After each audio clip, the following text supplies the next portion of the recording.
Assalamualaikum warahmatullahi wabarakatuh. Perkenalkan, nama saya Putri Hamayati dengan NIM 180210253. Di sini saya akan sedikit menjelaskan tentang distribusi logistik.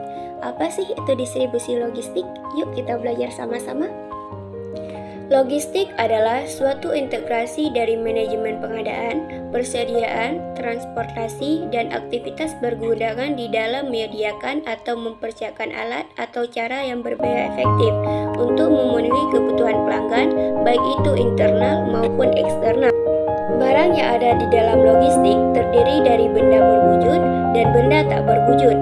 Contoh benda berwujud adalah seperti bahan makanan, bahan material, dan peralatan, dan bentuk benda lainnya seperti benda padat, benda cair, dan gas.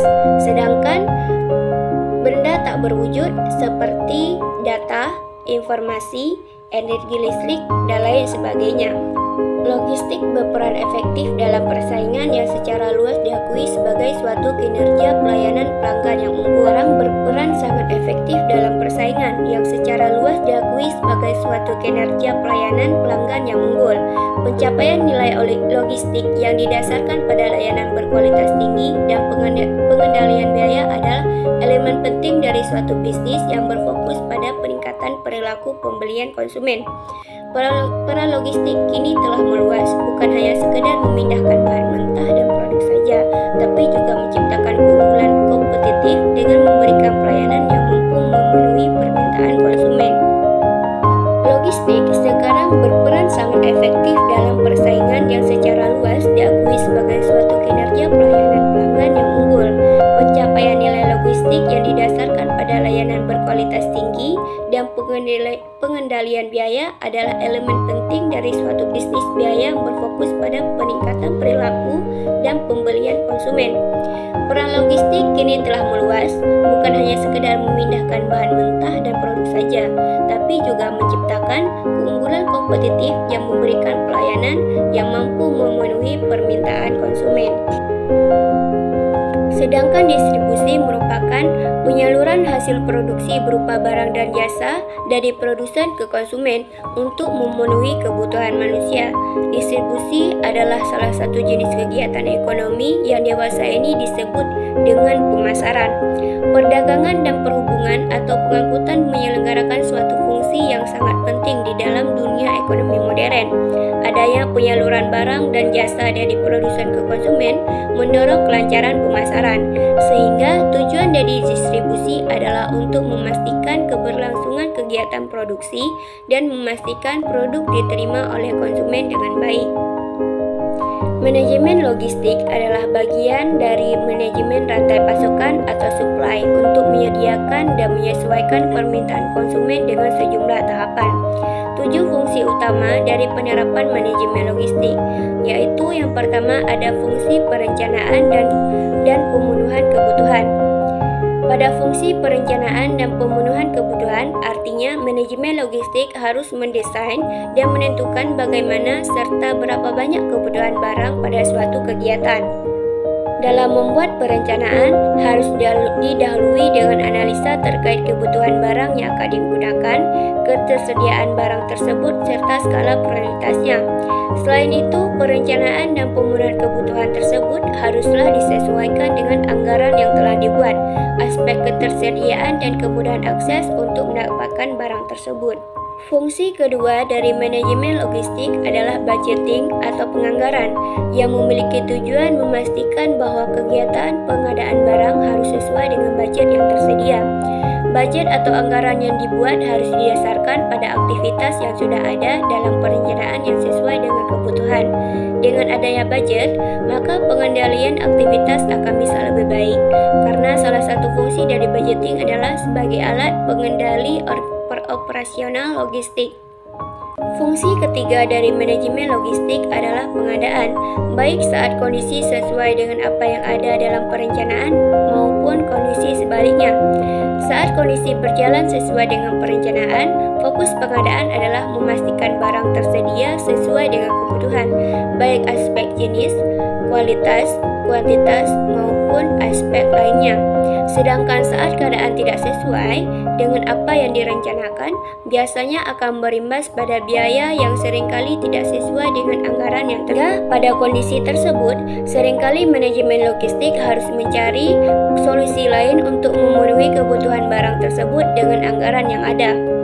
Fungsi keempat dari manajemen logistik adalah penyimpanan dan penyaluran, yang merupakan fungsi utama atau aktivitas utama dari operasional logistik. Pada fungsi ini, logistik harus melakukan penyimpanan di tempat yang seharusnya terhadap barang-barang yang telah didapatkan. Kemudian ada fungsi pemeliharaan. Pada fungsi kelima ini, manajemen logistik harus melakukan pemeliharaan atas barang-barang yang menjadi tanggung jawabnya. Barang-barang tersebut perlu diawasi dan juga dirawat agar barang terhindar dari kerusakan yang tidak seharusnya. Fungsi berikutnya dari manajemen logistik adalah penghapusan, yang memiliki fungsi menghapuskan atau membuang kerusakan yang terjadi pada barang atau produk. Saat terjadi kerusakan pada barang atau produk, maka kerusakan tersebut harus dihapuskan atau dibuang. Caranya adalah dengan memperbaiki barang tersebut dengan membeli bahan atau barang yang serupa, atau untuk menggantinya dengan barang yang lain. Jadi, fungsi dari penghapusan di sini adalah untuk memisahkan atau mengeliminir barang yang rusak, memperbaiki barang yang rusak, atau mengganti barang yang rusak dengan yang lebih sesuai. Yang terakhir dari fungsi manajemen logistik adalah pengendalian, yaitu bagaimana manajemen melakukan pengendalian atas keenam fungsi di atas. Dalam fungsi pengendalian ini tentu melibatkan peran dari seorang manajer logistik.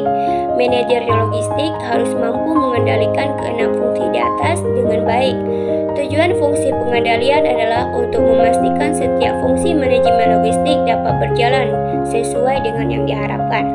Logistik merupakan sebuah sistem, artinya ada berbagai komponen di dalamnya yang digunakan untuk memastikan semua fungsi-fungsi logistik berjalan dengan baik.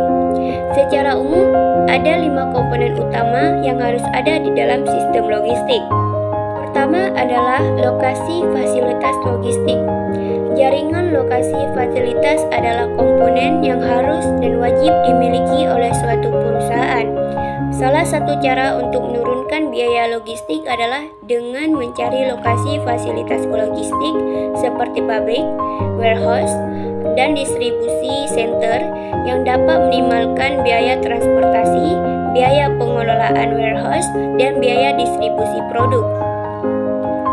Yang kedua adalah transportasi. Transportasi adalah komponen utama dan paling penting dalam sebuah sistem logistik, karena seringkali sebuah perusahaan harus memindahkan barang ke antar wilayah ataupun antar negara. Yang ketiga, adanya manajemen pengadaan persediaan. Manajemen pengadaan persediaan dalam sistem logistik adalah bagian dari struktur perusahaan yang berfungsi untuk merencanakan, mengelola, mengendalikan, dan mengatur tingkat persediaan barang. Perusahaan harus mampu menjamin persediaan agar selalu berada dalam jumlah yang cukup, tidak berlebih namun tidak kurang dari jumlah minimal yang ditentukan. Tujuan utama dari pengadaan persediaan adalah untuk bisa mempertahankan kuantitas dan kualitas barang yang sesuai dengan sasaran pelayanan. Yang keempat adalah komunikasi. Komunikasi merupakan komponen sistem logistik yang cukup penting, yang berfungsi untuk saling berbagi informasi pada seluruh aktivitas logistik. Sistem komunikasi yang tidak baik dalam sistem logistik berpotensi menimbulkan berbagai masalah, seperti data dan informasi yang diberikan tidak akurat dan tentu akan berpengaruh terhadap pengambilan keputusan yang juga kurang tepat. Keputusan yang kurang tepat bisa menimbulkan kekurangan persediaan barang tertentu atau kelebihan persediaan barang yang lainnya.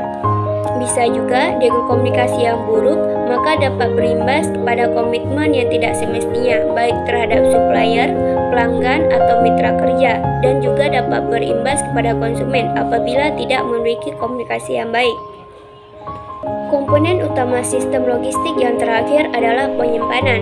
Penyimpanan dalam logistik mencakup seluruh aspek operasional logistik seperti penanganan material, pergerakan, dan pengemasan barang.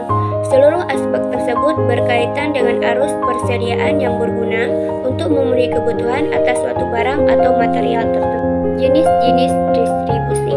Untuk menyalurkan barang dan jasa, maka distributor dapat melakukan 3 macam jenis distribusi.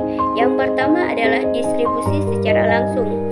Distribusi ini umumnya dilakukan oleh produsen kecil guna memangkas biaya distribusi. Produsen bisa menjual produk langsung kepada konsumen, termasuk melakukan sendiri pemasaran, penjualan, hingga pengiriman barang. Distribusi yang kedua adalah distribusi secara tidak langsung. Dalam konteks ini, produsen mengandalkan jasa distributor berupa grosir atau retail. Umumnya, distribusi tidak langsung dipakai oleh perusahaan-perusahaan besar yang mempunyai jangkauan pemasaran yang luas. Ketiga adalah distribusi secara semi langsung. Model distribusi secara semi langsung biasanya dipakai oleh produsen dengan mengandalkan distributor dari perusahaan sendiri. Contoh distribusi pada barang mewah dan mahal.